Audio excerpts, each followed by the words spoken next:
Hello, I'm Brandon Martini, a commercial pilot and flight instructor. And I'm Carson Vasquez, I'm a private pilot.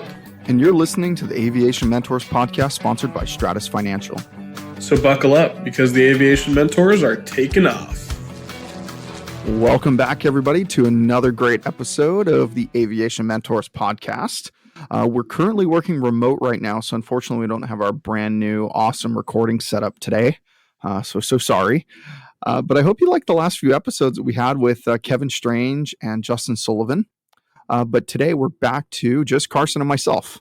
I know it's disappointing, but thanks for listening. Today we're going to talk about something that each of us face, some more than others, especially when you're in mountainous areas. We're going to talk about flying in hot weather or hot weather flying. Also, we're going to touch base on density altitude. It's something that can definitely kill you. And in Southern California, we face it constantly. Actually, we're starting to face it now daily. It's already getting warmer and warmer. Well, finally, it's getting warmer, I should say. It's been kind of cold and muggy and rainy for months now. So I'm excited for that hot weather flying, no matter what it means for us. You know, it's kind of weird. The last year or so has been the exception to the rule, which has pretty much been the rule my entire life, is we have a year-round summer here in Southern California. And flying in that year-round summer, it's taught me quite a bit about flying in the heat. And it goes beyond just being hot and sweaty and flying an airplane, because your plane will not fly the same in the heat as it will in the cold. So, Brandon, can you explain a couple things? First, what is density altitude? And also, what are some of the challenges that pilots face when they're operating in hot weather? Well, I'm going to use the FAA's definition for density altitude because it's actually really, really good. Density altitude is pressure altitude corrected for non-standard temperature. As temperature and altitude increase, air density decreases. In a sense, it's the altitude which the airplane feels like it's flying. So that's what density altitude is. And density altitude can be really dangerous in flying, actually, because your plane could feel like it's at a higher altitude. So you may have a service ceiling, or you may do performance calculations for whatever your airport elevation is. But if the airplane feels like it's at 14,000 feet and you might be at 7,000 feet, that could become a problem. You might need double the amount of runway that you needed before, or more than that, or a little less. It depends. You have to look at your performance calculations, but that's what density altitude can be.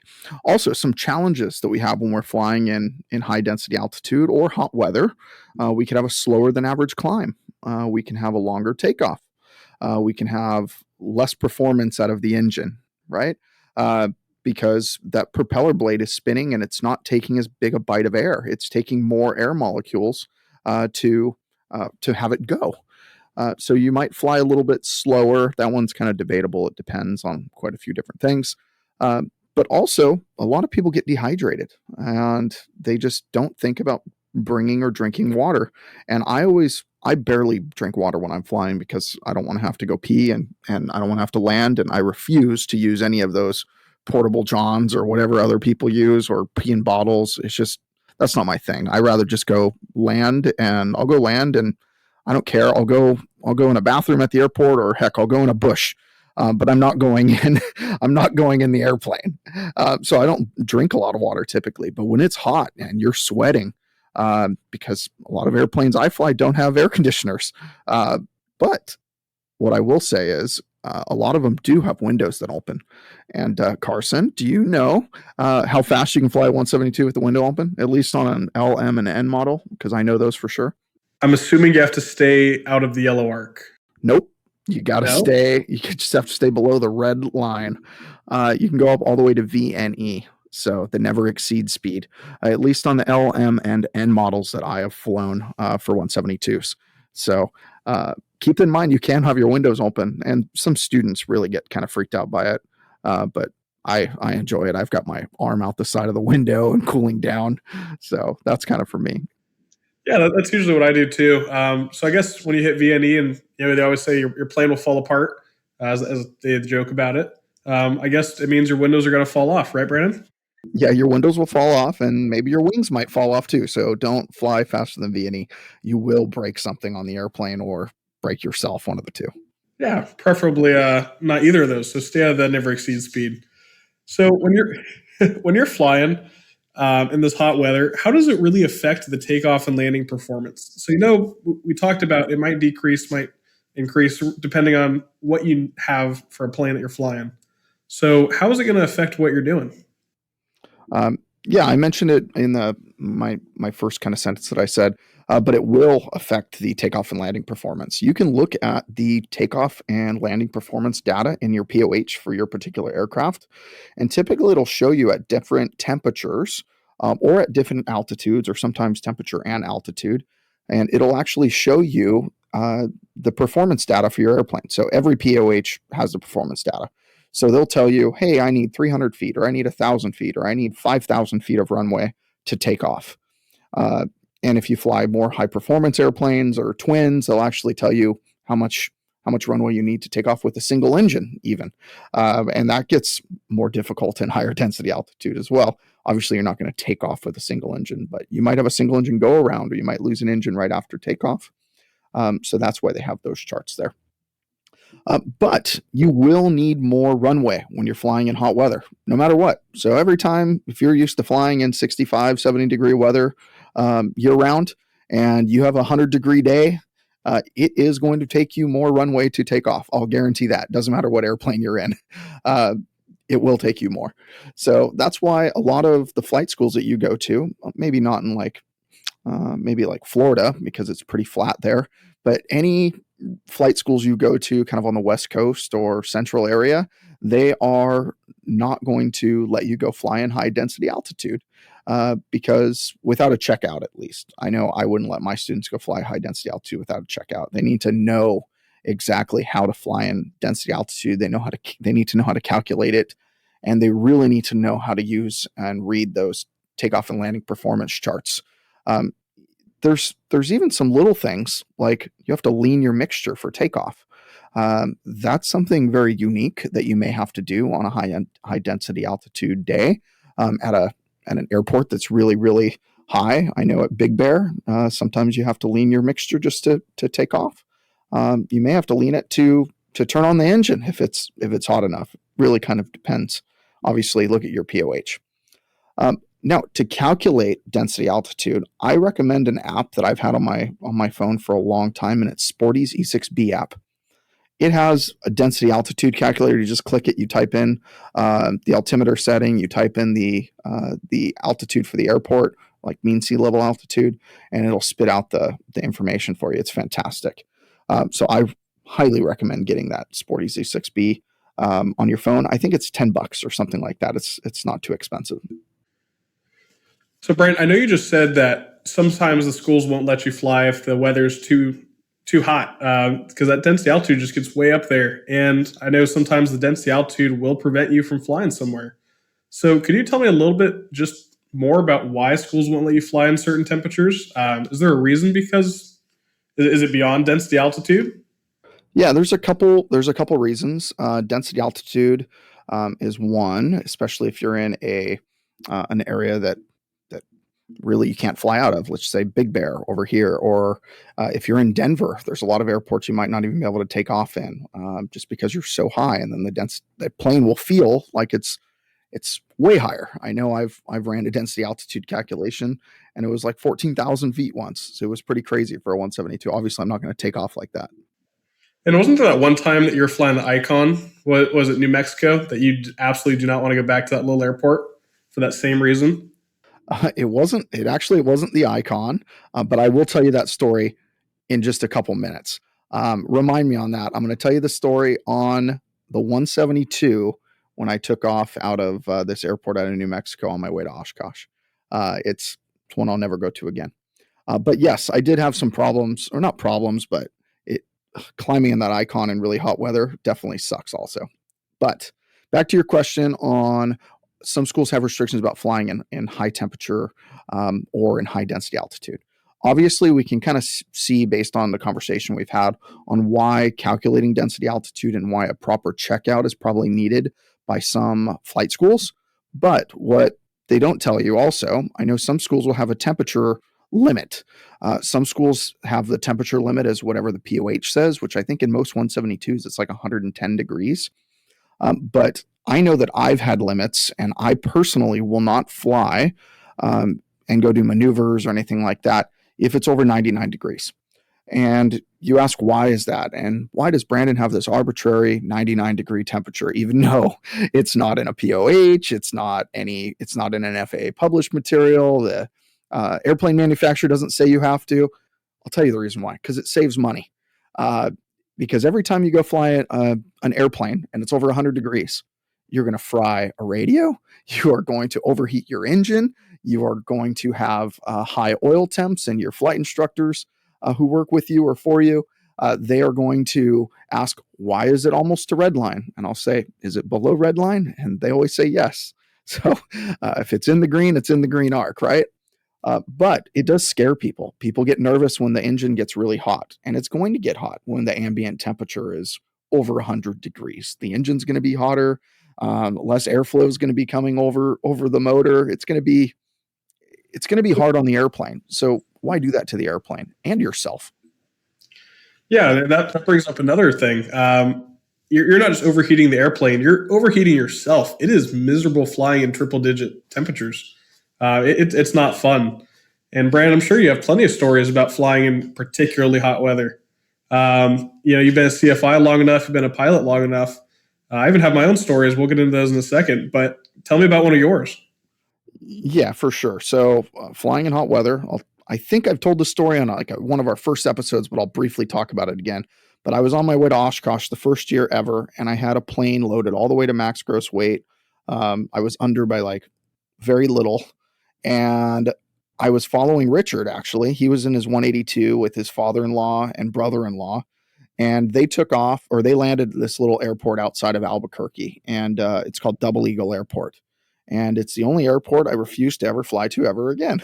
And I landed after them, and they took off before me, and I took off right after them. And I used I ran all the numbers, by the way, and it said I had plenty of runway left. Well, I took off, and after you take off, you say gear up, flaps up, the whole bit, right? Well, I didn't have gear, but I did put my flaps up, and I put it up way too early, and I started sinking. And I could not get the airspeed. I was just on the verge of stalling and decreasing my altitude. I, I don't know if I barely made it over the fence. That's probably an exaggeration, but it felt like it. And it felt like after I took off, there was like a mesa below. So it kind of went down, but the airplane was just not climbing. It was brutal. And in retrospect, I should have just put the flaps back down. I probably would have just climbed I don't know, 50 feet a minute or something. Instead, I was climbing 10 feet a minute. It was bad. I was barely climbing, if at all. And I've also flown over that desert in really hot weather. I've flown in a Cherokee 6 where you struggle to just maintain your altitude at 12,000 feet. Struggling to maintain your altitude because it's so hot out is not good. You should just go find a place and land. There's some things you can do to alleviate this. Fly at night, but if you're flying over the desert at night, you probably should be IFR rated. You should just fly when it's cooler out. You should fly a higher performance airplane, one that's turbocharged in particular. Don't fly at maximum gross weight when there's high density altitude or when it's really hot out. So I would do all of those things. And I've flown out of Vegas several times. And if you fly at a McCarran airport, by the way, a lot of people get scared about Class Bravo airports. They're not that bad, especially McCarran. They're pretty easy and pretty cool about it. They'll let you in. But I will tell you, if you try to leave on a weekend where there's a fight or there's a game or something going on, you're going to have a problem getting out of that airport. You could be sitting on the ramp for an hour and a half. Sitting on the ramp for an hour and a half while waiting your turn for takeoff. One, you're wasting a lot of money on fuel, but you're also cooking in that airplane. Even with that big fan, also known as a propeller, spinning in front of you, it's spinning warm air at you. It does not feel good. And no matter how much I like to take those free water bottles at the FBOs, you can't take enough of them. And then you're going to have to stop and go pee on the way there or on the way back home anyways for only an hour and a half, 2 hour flight. So just try not to fly on those super hot days or make a conscious decision to fly later at night or at a different time if possible. Because after you take off, I'll give you that example with the Vegas flights. After you take off from Vegas, I mean, you're taking off, I think, at 2,500 feet plus whatever the density altitude is there, which ends up being a lot higher, and the temperature is over 100 degrees, so it's miserable. I mean, you're climbing basically almost at stall speed because you can't climb at VX or VY. You'll be just a little below that just to maintain a climb rate of like 50 feet a minute. Sometimes I've seen that before. And then if your engine starts overheating because you're at such a crazy angle of attack, just climbing in this hot weather, well, guess what? You're not getting the airflow over your engine either. You can hurt that engine. And this is why I keep on saying don't fly over 99 degrees. There's no reason to fly in triple digits. You're going to hurt yourself. You're going to hurt the airplanes. But keep in mind, this is my personal preference. You may have your own personal preference on flying in a high density altitude or high temperature, or your school might have a personal preference on it. They might have air conditioners or fans or ice packs. I know some schools, they give you ice packs and people put them on their backs and they just go through like 200 ice packs every day. They wash them and then reuse them at the end of the day. So there are other possibilities, and other people go about it different ways. I think there might be some STCs out there that you can even put more than one oil cooler on there or things like that. Those will alleviate those issues. So don't just tell your school, hey, Brandon said not to fly over 99 degrees. That's not going to work for me. They might be doing something a little bit different where it works for them and it's safe and all that stuff. So keep in mind, listen to your flight school you're going to. Although if you do own your own aircraft, I'm going to highly suggest you agree with me and try not to fly over 99 degrees. It's terrible for you. It's terrible for your engine. It's terrible for your airplane. Save that engine, save that airplane, and be nice to it because it'll save your life one day. Flying those temperatures, it's miserable. And I've seen the plane firsthand just not be able to perform. There was one time I was going up with my instructor, and we had one of his buddies in the back, and there was the three of us in a 172 coming out of Riverside. So it was 5,000 foot runway. You're fine, and we made it maybe 2/3 of the way down the runway, a little bit more before we started to really start climbing. It wasn't like wow, we're barely making over the fence, barely scraping the trees, but it was really showing me just what density altitude will do. That was with half tanks. That wasn't like a 99 degree day, so we weren't at max weight by any means, but just showing me density altitude really can change the performance of your airplane. So flying in hot weather is something that, for me, really puts that theory into practice. And I learned about how density altitude affects the flight, but it wasn't really until I started flying on those hot summer days, and that 172 was climbing at 300 feet per minute, that I really understood how important it is to carefully plan your flights in the heat. It really is. I mean, don't just carefully plan your flights in the heat. I would carefully plan every flight. Look at the POH. As pilots, especially ones that fly to the same airport and fly in the same airplanes, you get accustomed to just knowing, oh, my plane takes off in half of this runway. No, don't do that. Calculate your density altitude every once in a while. Calculate what it takes to be able to take off in that airplane, because you're supposed to know all that information before you take off legally. So you should, even if you're flying the same airplane over and over again out of your airport, I implore you to go calculate it. Go look at the airplane or at the performance charts and really make yourself a better and safer pilot.